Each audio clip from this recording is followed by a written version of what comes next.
Olá pessoal, tudo bem com vocês? O professor Jailton que vos fala.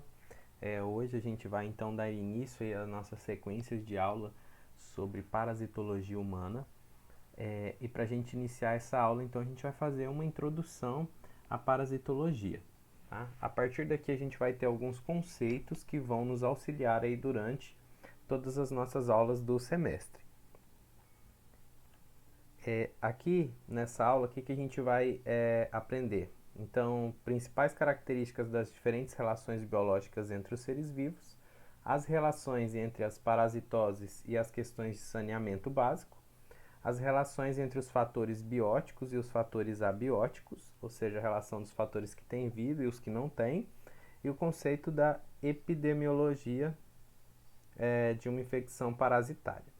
Aqui do lado, pessoal, a gente vê aqui que tudo isso aqui que a gente vai ver, né, durante essa aula está ligado principalmente às relações entre os indivíduos.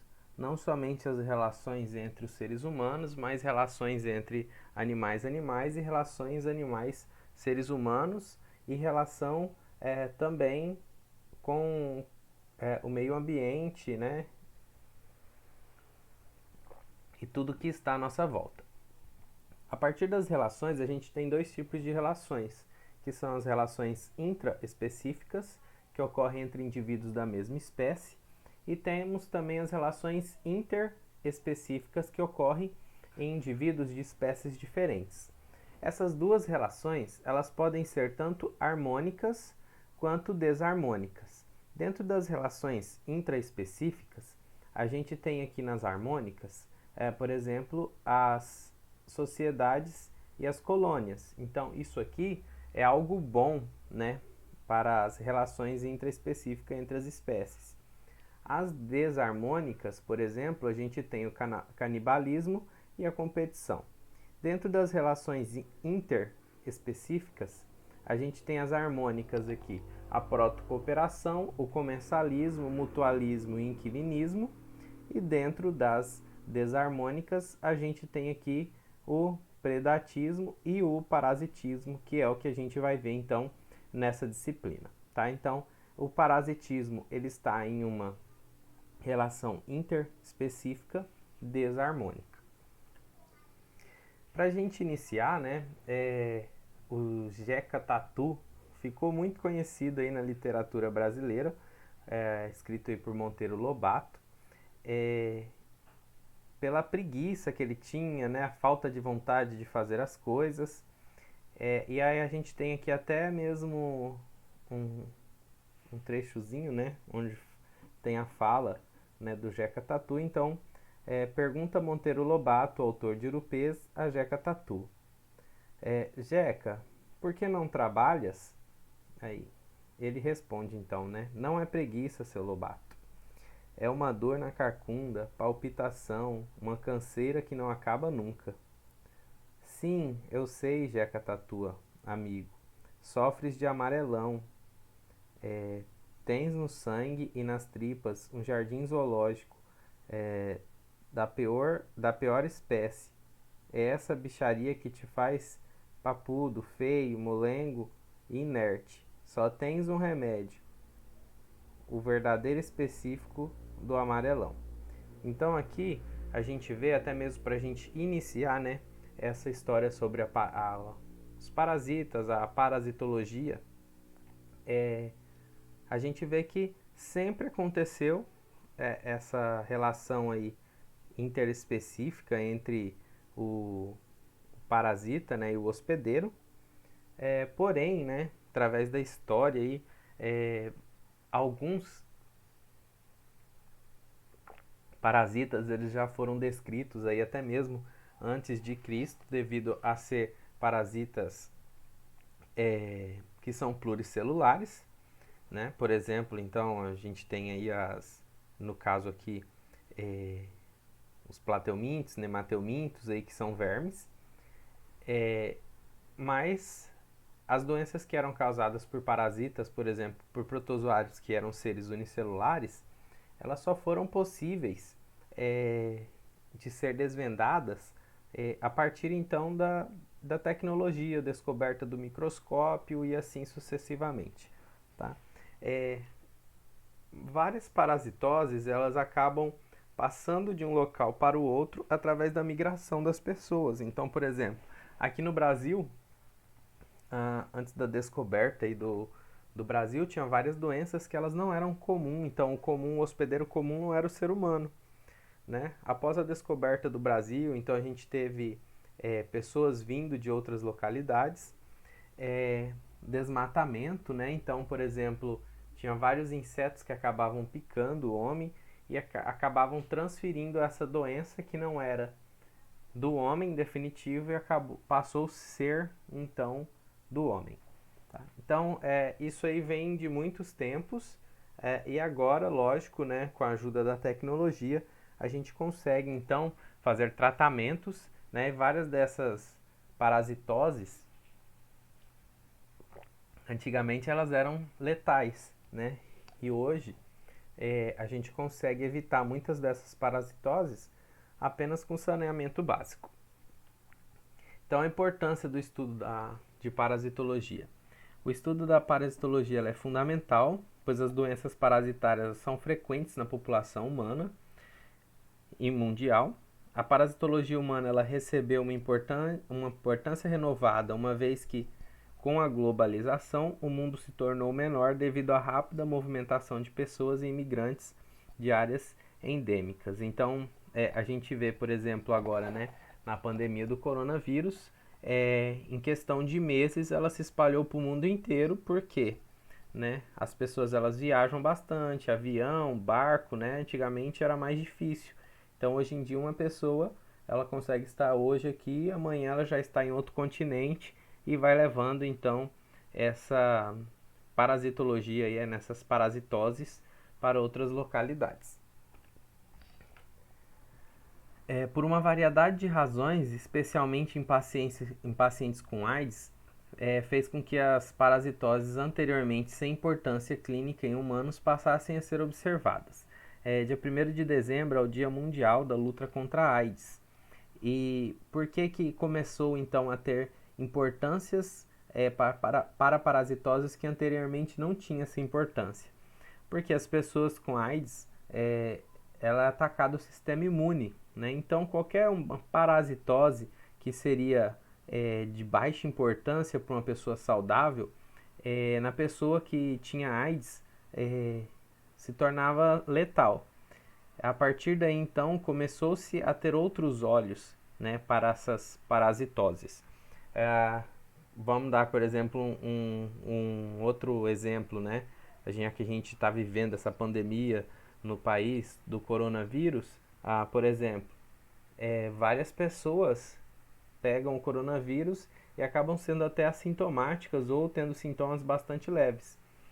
Mas, por exemplo, as pessoas que têm diabetes já viram que é uma doença que é mais preocupável, podendo levar até a morte, né? Da mesma forma, aconteceu aqui quando teve aí o boom, né? Essa disseminação do vírus do HIV aí, provocando a doença da AIDS em várias pessoas. O grau de intensidade da doença parasitária ela depende de vários fatores. Entre eles, então, podemos destacar o número de formas infectantes presentes. Então, por exemplo, a quantidade de vírus, a quantidade de protozoários, a quantidade de vermes, a quantidade de artrópodes que são vetores e assim sucessivamente. A virulência da cepa, então, ou seja, essa capacidade de provocar a doença, a idade e o estado nutricional do hospedeiro. Voltando então, por exemplo, né, que é o exemplo mais claro aí da pandemia, então a gente vê que as pessoas mais debilitadas, né, elas são mais suscetíveis então a pegar essas parasitoses.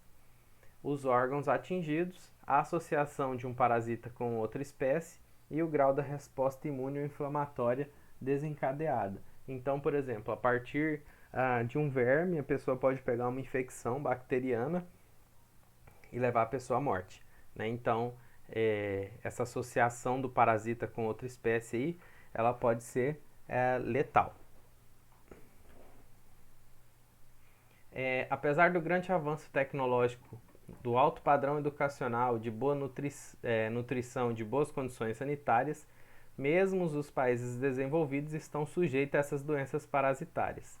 Dessa forma, o estudo da parasitologia humana ela é de suma importância e é através dela que a gente consegue diminuir então essas parasitoses nos seres humanos. A parasitologia é uma ciência que estuda os organismos que vivem no interior ou no exterior de outro hospedeiro, obtendo alimento às expensas de seu hospedeiro, consumindo-lhe os tecidos e humores ou conteúdo intestinal.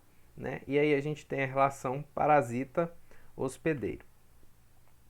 No entanto, o relacionamento do parasita com seu hospedeiro ele tem base nutricional, não podendo lesar drasticamente o hospedeiro, evitando alterações comprometedoras, o que faria perder o seu hospedeiro e ele, consequentemente, levaria à morte. Né? Então, essa convivência nem sempre nociva ao hospedeiro, pois o parasita ideal é aquele que não causa dano ao hospedeiro e, por consequente, ele não provoca doença e consegue viver no hospedeiro por muito tempo. Né? Então, um parasita que ele mata o seu hospedeiro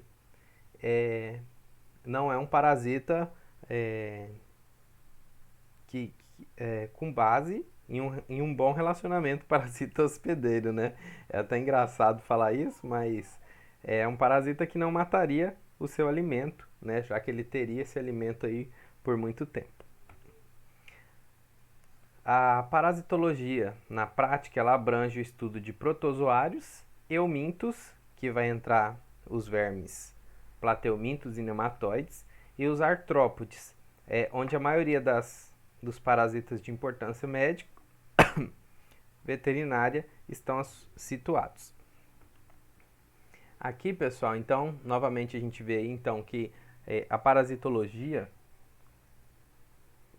é a ciência que estuda os parasitas, os hospedeiros e as relações entre eles. Através disso a gente tem uma tríade epidemiológica de doenças, onde a gente tem o agente, o hospedeiro e o meio ambiente, e às vezes a gente pode ter o vetor. Tá? Então, isso aqui é o que se é ligado para formar essa tríade epidemiológica. Uma vez que a gente consegue quebrar, então, uma dessas tríades aqui, a gente consegue diminuir ou quebrar essa parasitose. Quando a gente fala, então, nessas parasitoses, a gente pode falar da antroponose, que é os parasitas, então, humanos. Tem a enzoonosis, que são os parasitas dos animais. E a gente consegue também converter uma zoonose de humanos para animais e de animais para humanos. Então a gente vê aqui que quando a gente tem acidentalmente uma parasitose humana indo para os animais, é chamado de zooantroponoses, que é a doença primária do homem que pode ser transmitida aos animais. E ao contrário, a gente tem a antropozoonoses, que é a doença primária de animais que pode ser transmitida ao homem. O parasita ele é capaz de se reproduzir disseminando os seus ovos, e estes costumam infectar outros hospedeiros, dos quais eles retirarão seu meio de sobrevivência através do parasitismo. Eles podem ser transmitidos entre os seres humanos através do contato pessoal ou do uso de objetos pessoais. As formas de transmissão dos parasitas podem também ser através de água, alimentos, mãos sem a devida higienização, poeira, através do solo contaminado por lavas, por hospedeiros intermediários moluscos e por muitos outros meios. Então, a parasitose ela pode ser disseminada por vários meios, e tudo isso às vezes pode ser evitado, né, por um bom saneamento básico. A classificação dos parasitas, segundo alguns critérios, podem ser quanto ao número de hospedeiros, então eles podem ser monoxênicos e heteroxênicos. Quanto à localização dos hospedeiros, eles podem ser ectoparasitas ou endoparasitas. Quanto ao número de células, eles podem ser unicelulares ou pluricelulares. Vamos ver então qual que é o significado de cada um desses aqui que a gente viu agora. Então, quanto ao número de hospedeiro, o parasita que é monoxênico são os parasitas que realizam seu ciclo evolutivo em um único hospedeiro. Ou seja, ele vai sempre parasitar um único indivíduo, vai se reproduzir dentro dele e os ovos vão novamente retornar a um indivíduo da mesma espécie. Né? Então, o Ácaris lubricoides, que é a lombriga, e o Enterobius vermicularis, oxiurus, eles são exemplos, então, de parasitas que têm seus hospedeiros, né, apenas a um só tipo de hospedeiro. Então, esses parasitas são chamados de monoxênicos. Os heteroxênicos, eles são parasitas que só completam seu ciclo evolutivo passando pelo menos em 2 hospedeiros. Aí o exemplo a gente tem o esquistossoma, por exemplo, o esquistossoma mansoni, que é um dos que atacam bastante aqui na região do Brasil, e o trypanosoma cruzi. Né? Então, a gente vê que tem, então, o ser humano, né? Nesse caso aqui a gente tem o exemplo do ser humano com esquistossoma. Então a gente vê que ao meio, né, ele precisa passar então aqui por um molusco para completar então o seu ciclo. Então nesse caso são parasitas heteroxênicos. Quanto à localização, então, a gente tem os ectoparasitas, que são os que se localizam nas partes externas do hospedeiro. Aí, exemplo, a gente tem a sanguessuga, o piolho, a pulga, etc. E os entoparasitas, que são os que localizam nas partes internas dos hospedeiros. A exemplo, a gente tem, então, as tênias solitárias, a lombriga, a esquistossoma, etc. Né? Então, um parasita, ele vai ser classificado, por exemplo, como endo, como monoxênico e como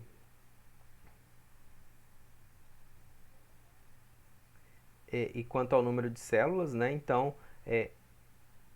não necessariamente quem é endoparasita não pode ser monoxênico ou não pode ser heteroxênico, tá? Aí, quanto ao número de células, unicelulares, então, possuem uma única célula que apresenta um núcleo organizado, ou seja, está separado do citoplasma pela membrana nuclear. São, portanto, organismos eucariontes, exemplos os protozoários. E, nesse caso aqui, a gente tem os pluricelulares, que são organismos formados por conjunto de células semelhantes e interdependentes, que desempenham uma ou mais função e são, portanto, organismos eucariontes. Nesse caso aqui, a gente tem como exemplo os eumintos. Considerações importantes, então. Parasitismo, ele é a interação entre indivíduos de espécies diferentes, né, a relação interespecífica, em que se estabelecem relações íntimas e duradouras, com certo grau de dependência metabólica. Geralmente, o hospedeiro ele proporciona ao parasita todos os nutrientes e condições fisiológicas requeridas por este. As especificidades do hospedeiro. Então, dependendo das necessidades individuais de cada parasito, então eles têm as suas necessidades individuais e eles procuram, né, atender a essas necessidades individuais. Ele utilizará apenas determinada espécie de hospedeiro ou grupo de diferentes espécies ou mais. Então, quanto ao parasito, ele exige apenas uma espécie de hospedeiro para complementar seu ciclo biológico, né? O parasita que necessita apenas de uma espécie, ele é um monoxênico, e se a espécie for sempre a mesma, ele nunca trocar de espécie, ele vai ser considerado estenoxênico. Por outro lado, né, quando o parasita ele necessita de mais de uma espécie, ele vai para completar o seu ciclo, ele vai ser o heteroxênico. Um deles vai ser o hospedeiro definitivo e o outro vai ser considerado como hospedeiro intermediário. Tá? Como que a gente define, então, qual que é o definitivo, qual que é o intermediário nos parasitas heteroxênicos? Então, o definitivo é a que apresenta o parasita em fase de maturidade ou em fase de atividade sexual. Exemplo, o plasmódio e o anófilis. Plasmódio, então, a gente tem o parasito e o anófilis, então a gente tem o hospedeiro intermediário e o esquistossoma mansoni e o ser humano. A gente tem então o parasito e o hospedeiro definitivo. Então, aqui, né, a gente vê que dentro do parasita definitivo ocorre então, né, a fase de atividade sexual, onde serão liberados, né, os gametas para a formação, então, nesse caso aqui do miracídio, né, que já é a formação pós-zigoto. Esse miracídio ele entra aqui no caramujo.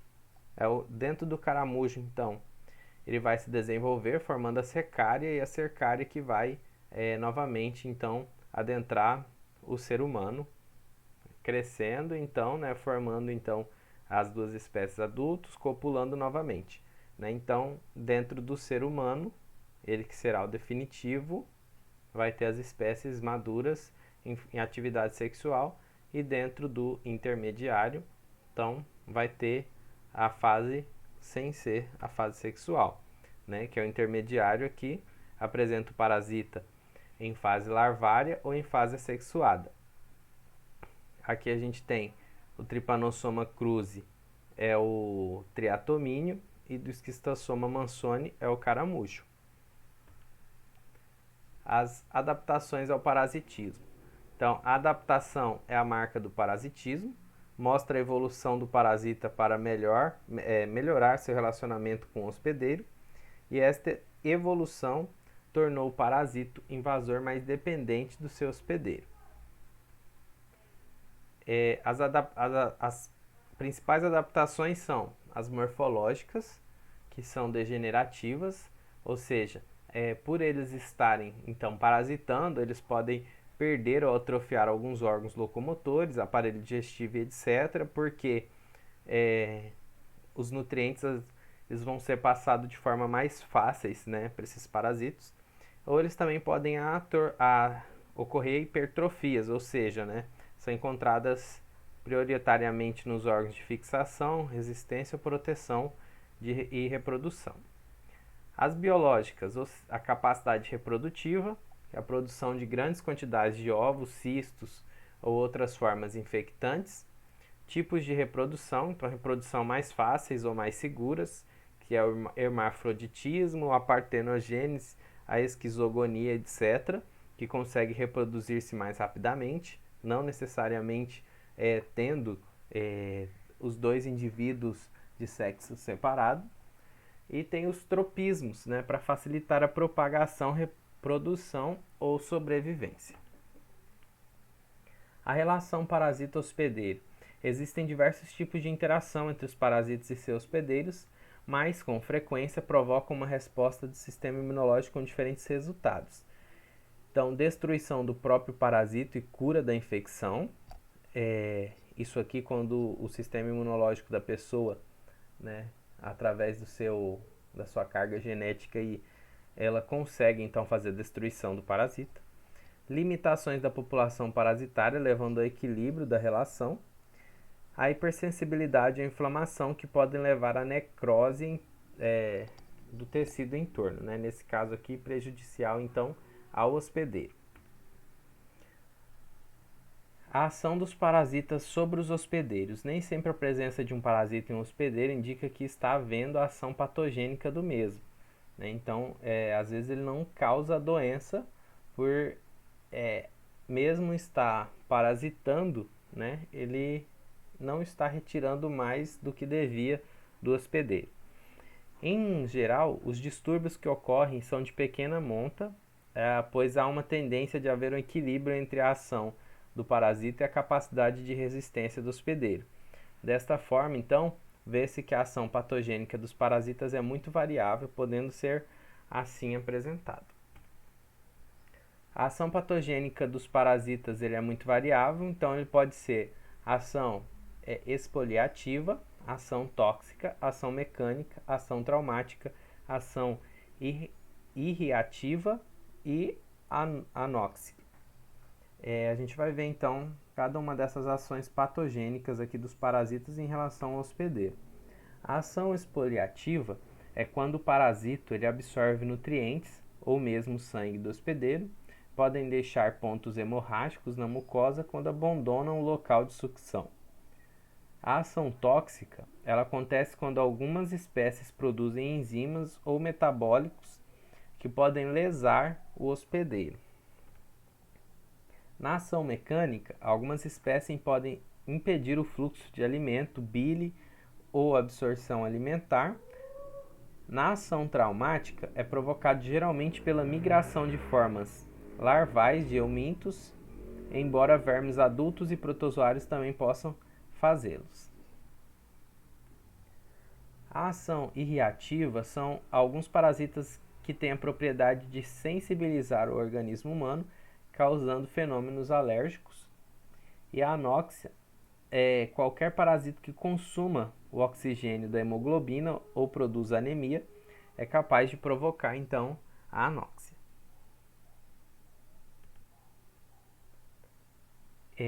Podemos classificar então as relações entre os seres vivos inicialmente dentro desses dois grupos, que é a intraespecífica e a interespecífica.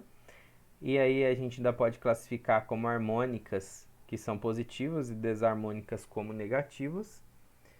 E as reações harmônicas geralmente ocorrem pelo mutualismo, comensalismo e simbiose, onde as duas partes vão ter, né, essa troca. E dentro das relações desarmônicas é que a gente vai ter o parasitismo, onde apenas uma das espécies vão se favorecer. Tá? Mesmo que não ocorra doença, o hospedeiro ele não se favorece em nada. Apenas o parasito que vai se favorecer nessa relação.